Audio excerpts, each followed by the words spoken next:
Hello everyone and welcome back. I'm Hawk and today we're going to be doing something a little more interesting, something I haven't really recorded a video before. I have this clip from, I think it's a Dark Souls game, and we're going to be doing the sound design redo for it. We have some interesting samples picked out. I think it's a really interesting clip.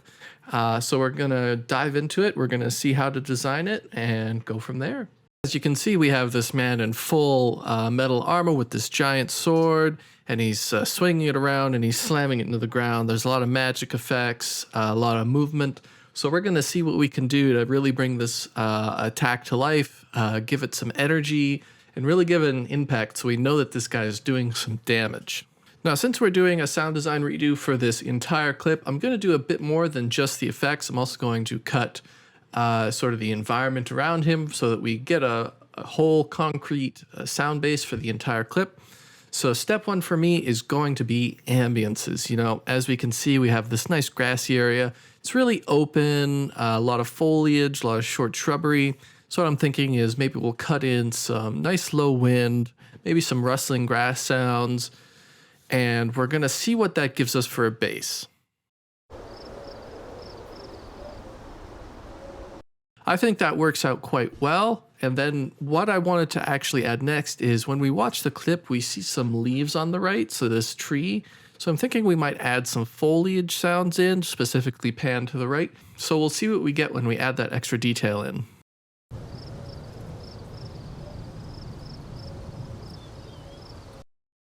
So next up, we're going to do the Foley for this guy. Now this is going to be a bit complicated since he has a lot of armor. A lot of metal, not a lot of cloth movement or other sounds on this guy. So we're going to focus a lot on metal clunks, chainmail style, movement sounds, and sort of that heavy armor to make it sound like this guy is basically a walking tank. We're also going to add in some nice footsteps for when he stomps into the ground here, and some shuffling for when he adjusts. So let's get that done as well.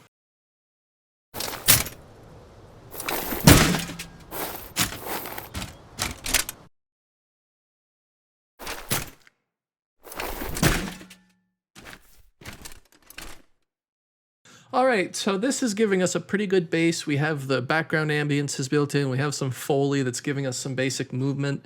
It's starting to come a bit more to life. So we're gonna start adding in the cool shit. We're gonna do the weapon. So in this particular scene, I'm seeing basically two different types of sounds that we can cut in for this weapon.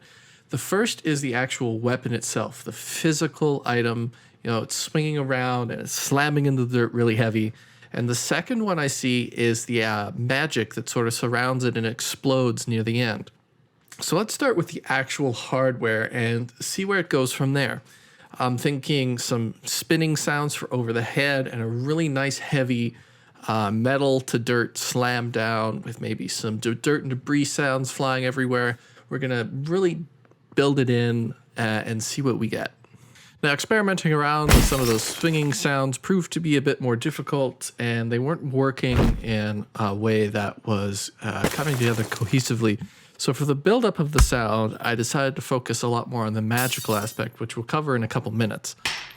But a lot of the actual weapon sounds here come when we actually do this heavy impact. So I just layered up a whole bunch of debris sounds, some shattering, and this bassy kick impact, and these are sort of the sounds we ended up with.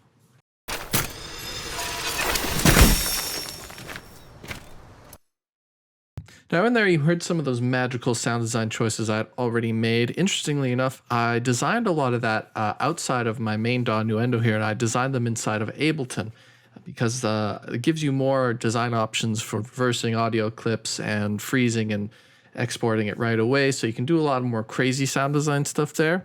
So basically what I did is I took some glass samples, I ran them through some heavy reverb and delay, and I baked it in very hard, and I pitch shifted it around a little bit as well, and we get that sort of shimmering rising effect.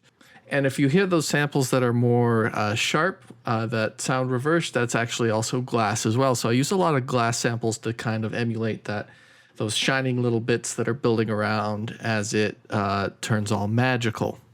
And I also did a very similar thing to layer it in with the attack of the sword except I didn't reverse anything. I just put in a lot of reverb because we want it to flow out naturally at the end of the attack. And I think it came out pretty well. All right, so we've got all the ambiences cut, the Foley's cut. We did some layering for the weapon sounds, really got it in there really good. And I think our magic sound turned out good as well. Magic is usually one of the things I struggle with just because it's really subjective and can be a bit harder to design. But let's listen to the final and see how we did.